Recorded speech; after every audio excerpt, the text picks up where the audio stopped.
Hello there you guys, welcome to one of my videos. So, how long can Ole Gunnar Solsjaer last at Manchester United? As Pochettinho is waiting for his next job. Mauricio Pochettino has been putting Ole Gunnar Solsjaer under pressure. Now, Mauricio Pochettino has been the favourite to take over at Manchester United. Now, obviously, it was reported in the Manchester Evening News a few weeks ago saying that Manchester United made an approach for Mauricio Pochettino over becoming the club's new manager. But Rio Ferdinand came out and he said that Manchester United have had no conversations with Mauricio Pochettino and said he was frustrated with the disrespect that's been shown to Solskjaer. And Pochettinho came on Monday Night Football a few weeks ago now and made it clear that he's missing football and he's ready for a return to management because he has been managerless now for like a year.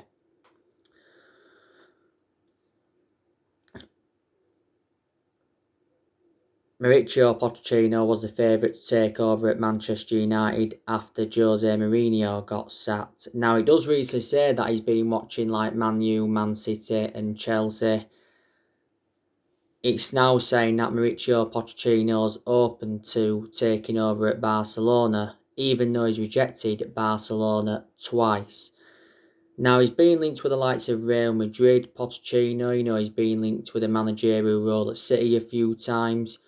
Marca said not so long ago that Atletico Bilbao were interested in him. Newcastle have been interested in him before. It said the other week that he was in talks with Zenit St. Petersburg.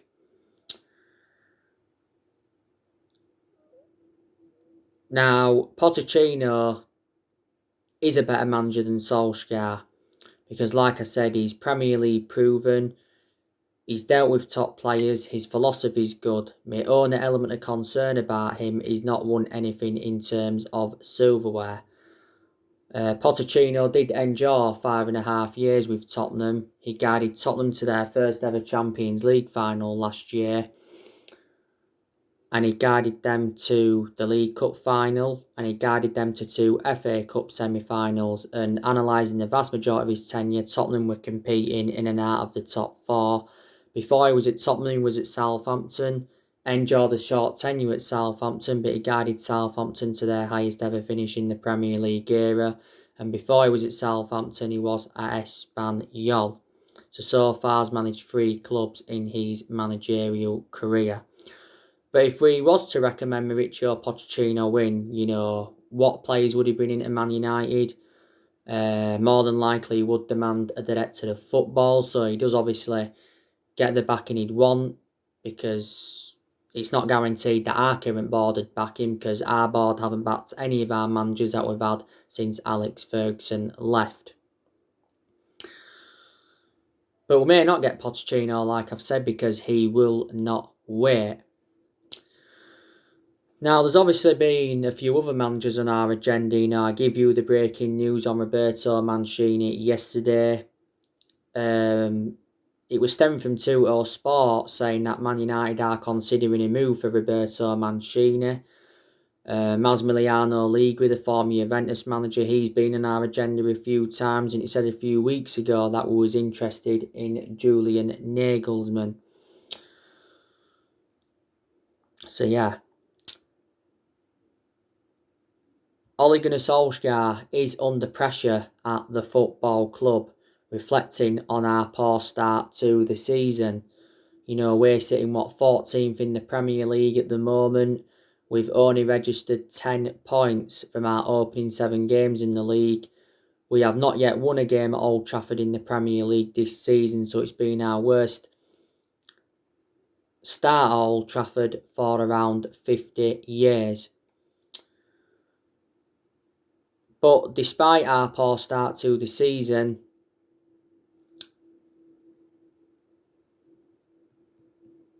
he's still Manchester United manager.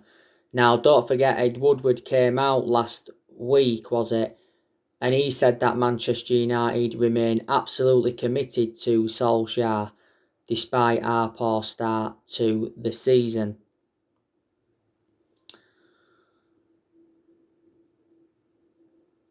But if we can win our next 5 or 6 games, I think a lot of pressure will ease off Ollie.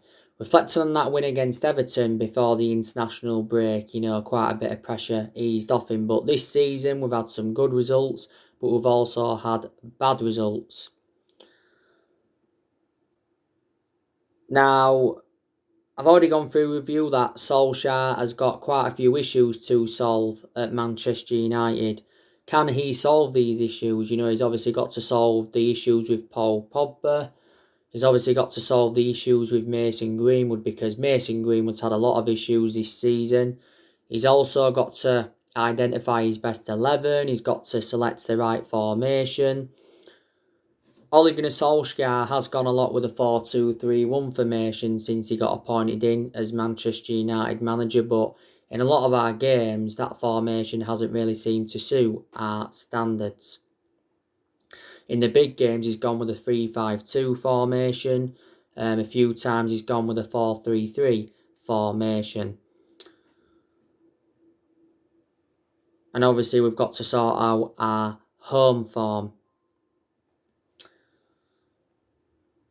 But I've said to you, haven't I, the main explanation why Solskjaer is still Manchester United manager is because he is a club legend.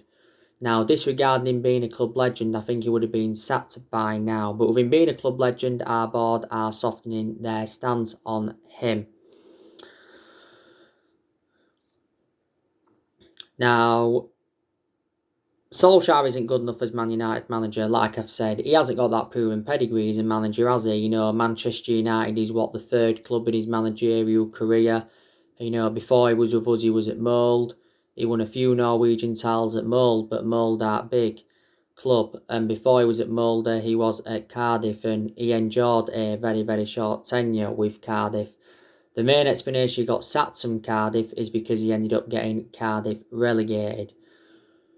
But he's gained managerial experience as Ollie, reflecting how long he's been at the club. He's been at Manchester United now for almost 2 years. He has got a contract with the football club until 2022. And he's managed over 100 games for Manchester United in all competitions. I thought Ollie, though, was a very, very good player for the club. This is his second full season at Manchester United. And I said to you, didn't I, he's got to exceed his expectations this season if he is to remain Man United manager. And I said, if we could finish in the top 4 this season, or if we could win a trophy, that would represent a very, very good season for Man United. And then that would give us something to build on, wouldn't it? There's a chance we could win a trophy this season. We could win the Carabao Cup. We're into the quarterfinals of that. We could win the FA Cup. We won't win the Premier League, and we probably won't win the Champions League, will we? You know what I'm saying?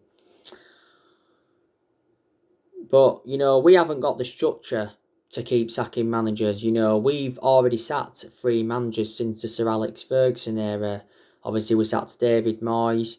He was sacked after, 8.5, 9 months at the club. He's enjoyed the shortest tenure at Man United. We finished 7th under the David Moyes era.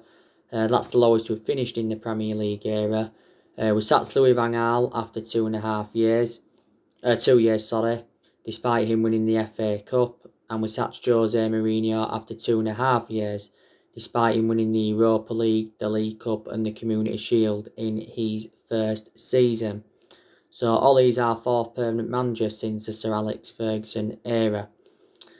We've made a lot of mistakes in the last 7 years or so, and that's one of the main explanations why we've been so inconsistent.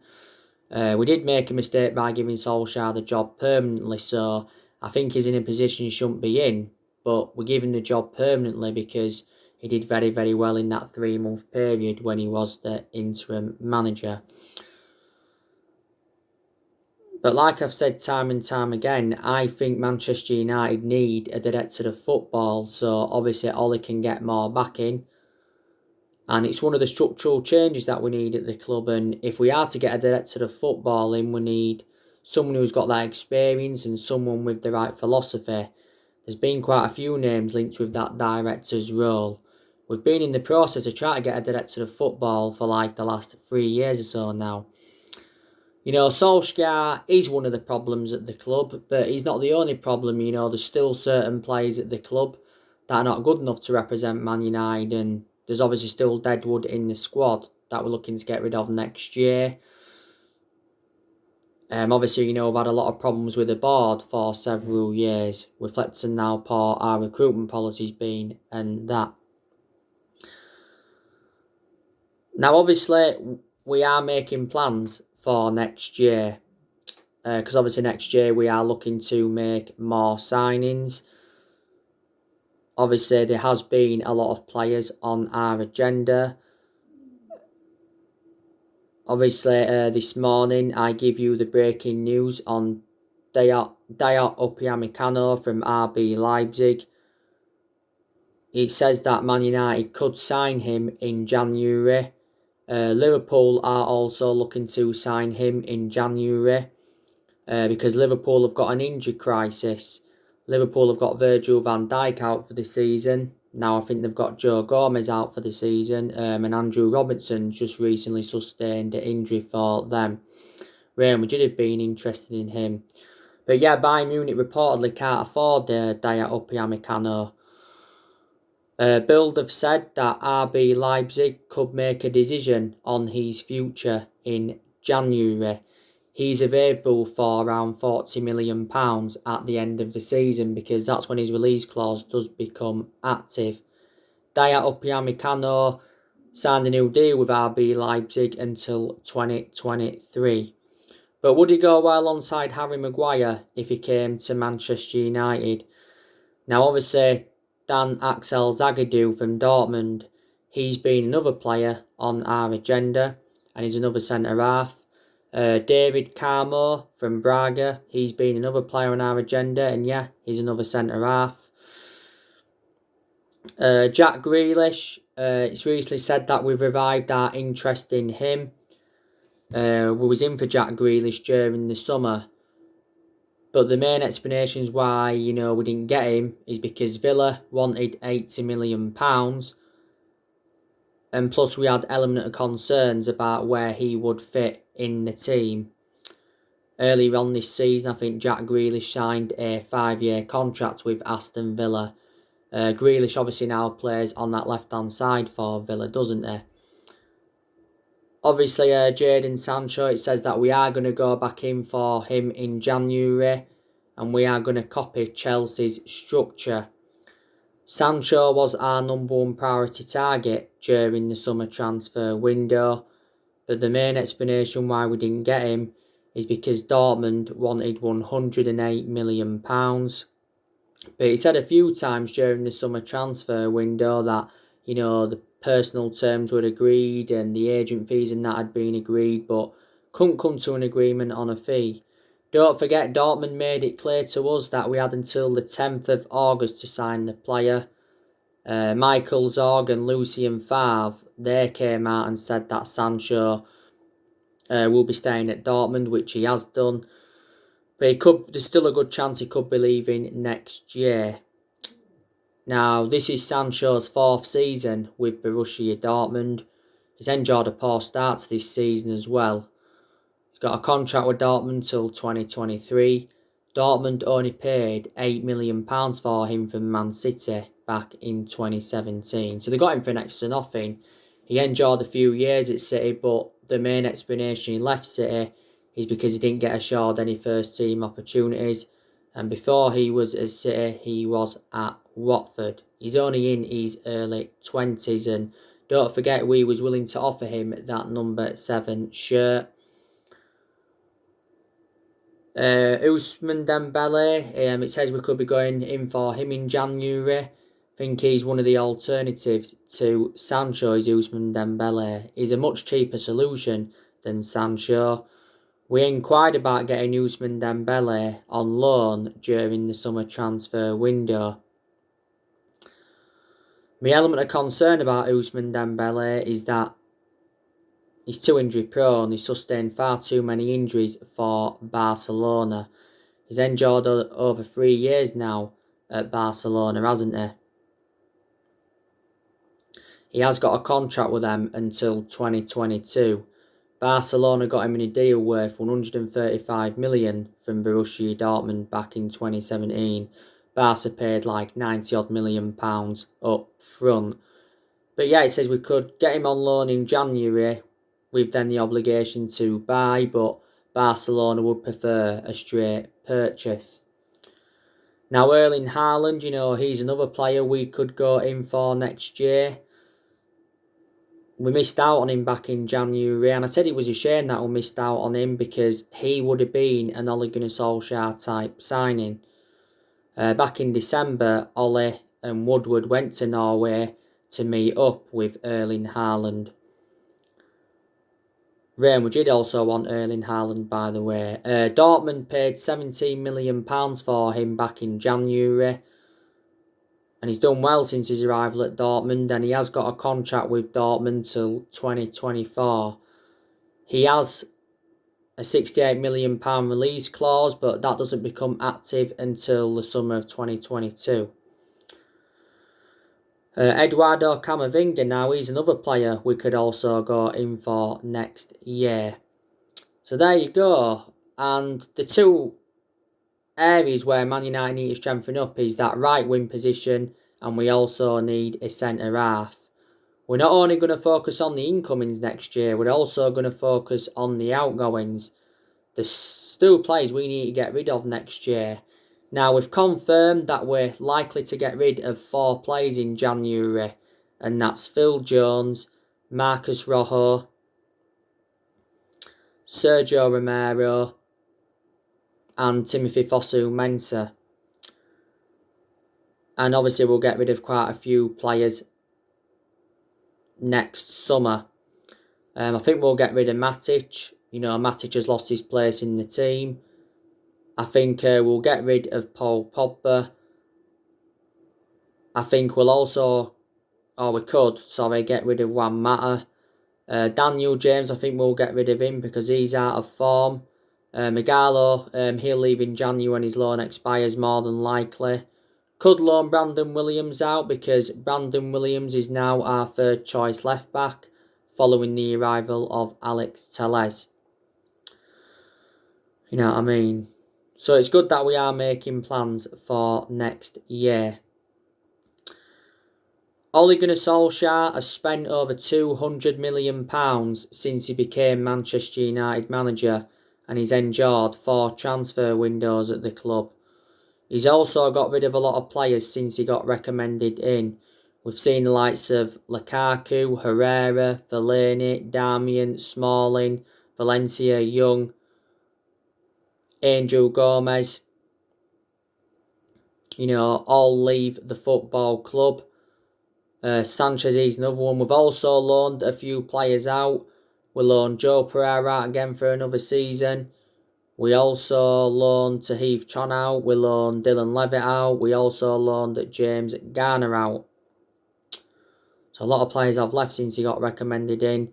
Ollie did well in his first full season last season. He showed a lot of tactical flexibility as well in a lot of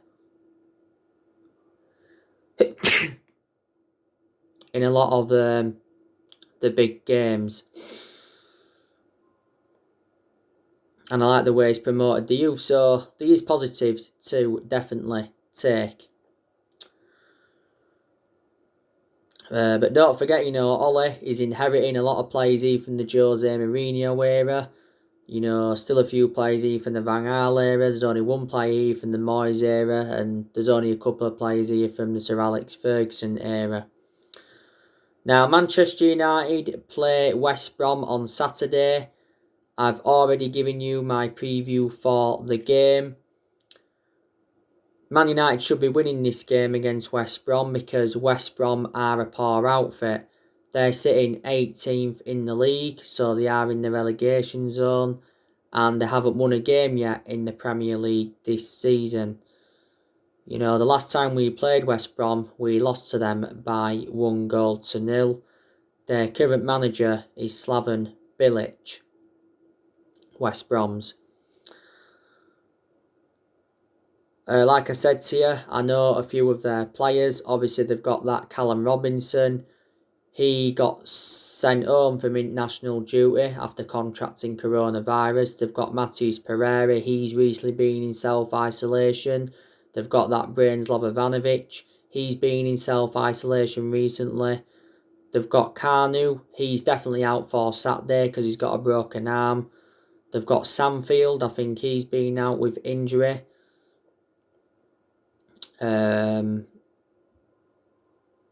They've got Charlie Austin, you know, they've got that Carlin Grant, they've got Grada Diagana, they've got Conor Gallagher, and they've also got Dara O'Shea. So I do know a few of their players. If we beat West Brom, it will be our 4th win in the Premier League this season, and it will be our first win at Old Trafford in the Premier League this season. But it is a must-win game for Man United. We had a good win against Everton, so that should obviously give us a lot of confidence. Now, we've obviously got some injury concerns. You know, Marcus Rashford has had a shoulder problem. There's reports saying that he could be unavailable for the game on Saturday. Martial, he's had a few back problems. He had to train separately away from the France squad because of these back problems. Mason Greenwood, I think he's out with illness, so he won't be playing on Saturday. Victor Lindelof, he's got a back problem, you know, but he should be still available for Saturday. Harry Maguire, he's bruised his foot. We know that obviously Luke Shaw's out with a hamstring injury. He's out for a month. Eric Bay, he's got a muscle injury. There's reports saying that he could return though.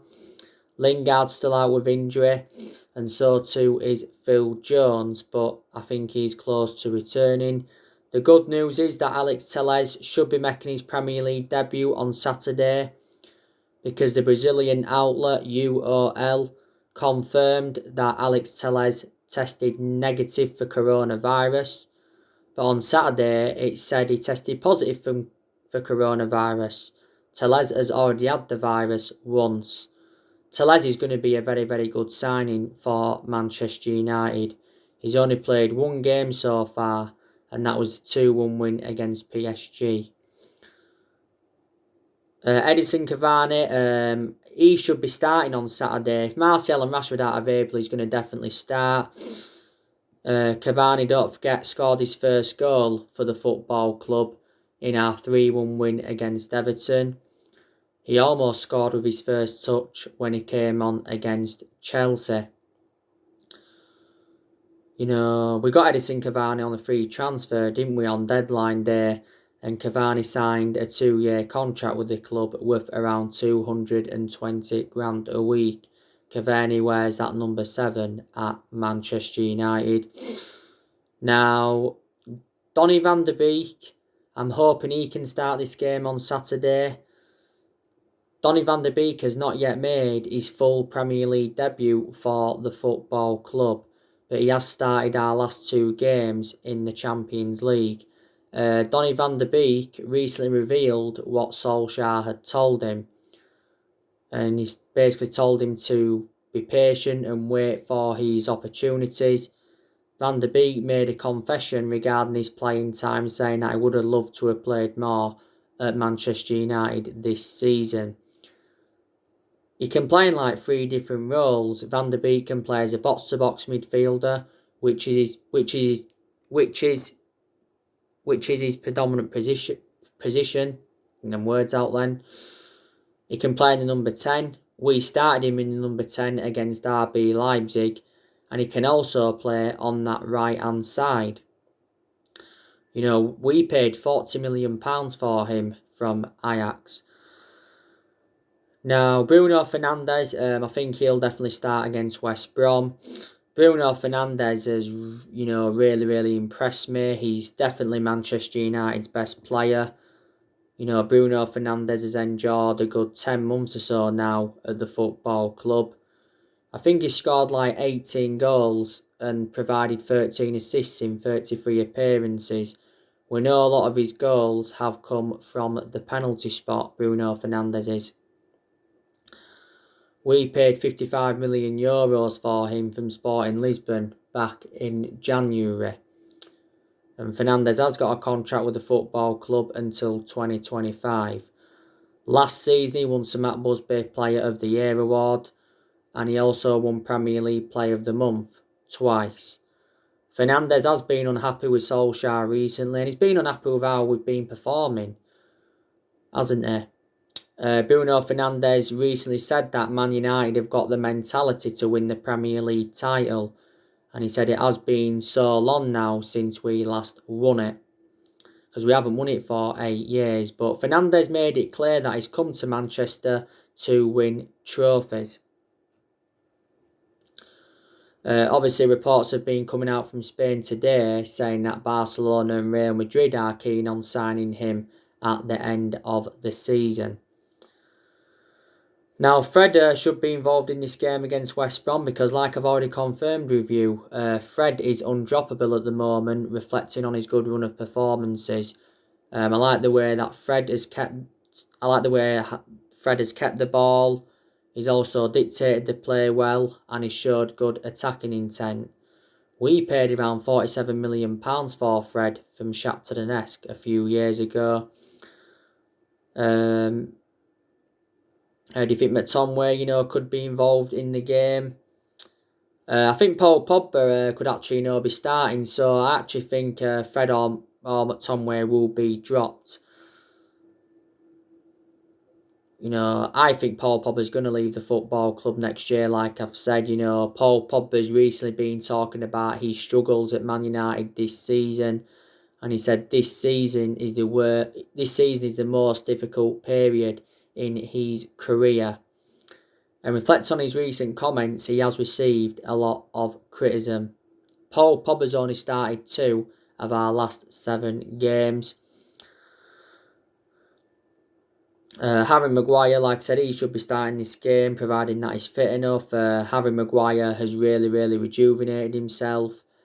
If Lindelof wasn't to be available, then I think Tuan Zebe would start alongside Maguire, or maybe Eric Bailly, if he was fit. And Wan-Bissaka, he'll obviously start at right back. And Wan-Bissaka's really impressed me recently. Obviously, David De Gea will remain in goal. I said David De Gea will remain our number 1 this season. David De Gea's been a long servant at the club. This is now his 10th season at Manchester United. But I like the way he has rejuvenated himself. I really do. Daniel James, I don't see him starting this game. Juan Mata, I don't see him starting this game either. Matic, I don't see him starting this game. Because like I've said to you, Matic has lost his place in the team. So there you go. After West Brom, we have got Istanbul Başakşehir in the Champions League group stage. And after that, it is Southampton. But like I've said to you time and time again, no manager at Manchester United or no manager in general will replicate Ferguson's legacy or last as long as Alex Ferguson did. Ferguson endured 27 years at Man United and won a total of 38 major honours, including 13 Premier League titles. But he didn't settle in straight away, Ferguson, because he didn't win out in his first 4 years at the football club. But since he retired, we haven't been good, and before he came into the equation, we was inconsistent. So anyway guys, that's everything to update you today. Drop your comments, likes below on the channel. If you do, consider subscribe as always, and take care. God bless. See you all again very soon. Thanks for watching.